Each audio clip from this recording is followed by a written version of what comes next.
Hello again, and welcome to another edition of the Fifth Quarter Show Seasons, a weekly feature on this channel that's highlighting some of the most extraordinary years of the Hamilton Tiger Cats. We began at the birth of the franchise in 1969, and now we're well into the 1950s. If you're new to the Fifth Quarter Show, I encourage you to subscribe, hit that like button, and if you're already a subscriber and a regular visitor to this channel, thank you oh so much for your support. It is absolutely greatly appreciated.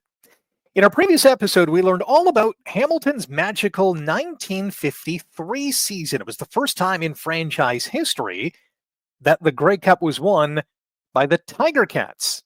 Today, in episode 9 of the Fifth Quarter Show Seasons, I bring you the iconic year that was 1958. As a city, Hamilton was already known as the steel capital of Canada, but it was progressing in other ways as well. In 1955, the Centre Mall opened in Hamilton. It was the first of its kind in Canada. The Burlington Skyway opened in 1958, the same year that Ronnie Hawkins played his first gig at the city's Golden Rail Club. 5 years earlier, the Ontario Rugby Football Union withdrew from competing for the Grey Cup, leaving the champions of the Interprovincial Rugby Football Union and the Western Interprovincial Football Union to contest for the trophy. Thus, 1954 is seen by many as the start of the modern era of Canadian football. But there was an even bigger change on the horizon, and it came in 1958. On January 19th of that year, the IRFU and the WIFU announced that they would join forces to form a new league. And the Canadian Football League was born. The league's first commissioner was Gerald Sidney Halter. He was a lawyer who in 1934 helped form the Winnipeg Football Club, now the Blue Bombers. Halter had also presided over the Canadian Football Council since 1956, which was the precursor to the CFL. Halter held the CFL's commissioner's post from 1958 to 1966. After winning the Grey Cup in 1953, the Tiger Cats finished in second place in the IRFU in 1954, 55, and 56, and lost in the playoffs in each year. In 1957, however, head coach Jim Trimble's Ticats were humming. Led by quarterback Bernie Filoni, 1,000-yard rusher Jerry McDougall, the explosive Cookie Gilchrist, receiver Tommy Grant, and rookie tackle John Barrow. Hamilton was an IRFU best 10-4. The Ticats smashed Montreal 56-11 in the two-game East Final, and then walloped Winnipeg 32-7 in the 1957 Grey Cup for their second championship in 4 years.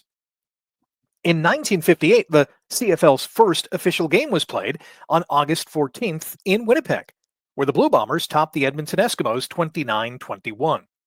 The league also played a regular season game in the United States on September 14th, when the Tiger Cats topped the Ottawa Rough Riders 24-18 at Municipal Stadium in Philadelphia. Many pundits say the 1958 Tiger Cats were even better than the 57 squad, thanks in part to their improved play and the addition of two rookies, tackle Angelo Mosca and halfback/kicker Don Southern. Filoni threw for more than 2,800 yards. McDougall had another 1,000-yard season on the ground. Receiver Tommy Grant had 7 touchdown catches, and Barrow was an East All-Star. The team won the IRFU with a record of 10-3-1. They manhandled Ottawa 54-14 in the two-game East Final. And so, once again, the 58 Grey Cup would be a rematch between Hamilton and Winnipeg.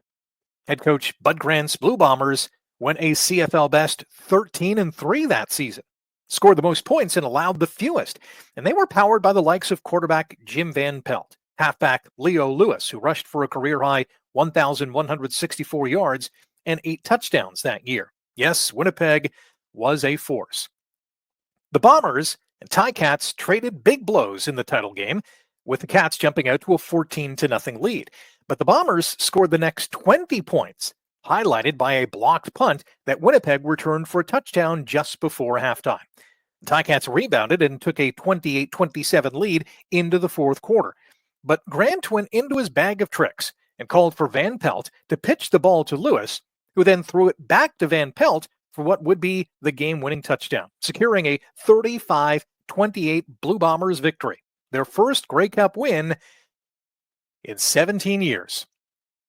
The second consecutive title game featuring the Ticats and Bombers on November 29, 1958 is still considered one of the best in Grey Cup history.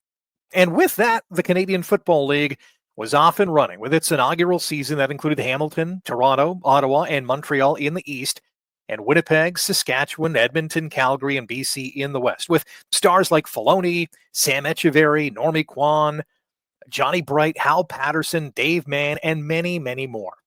As for the Tiger Cats, many more epic battles were ahead, including another championship first. I'll discuss that in the next edition of the Fifth Quarter Show Seasons. If you like this episode, click subscribe, hit that like button. Many more are on the way. And you this Thursday, another incredible Tiger Cat will be profiled in the Fifth Quarter Show Legends. Until then, Oski Wee Wee.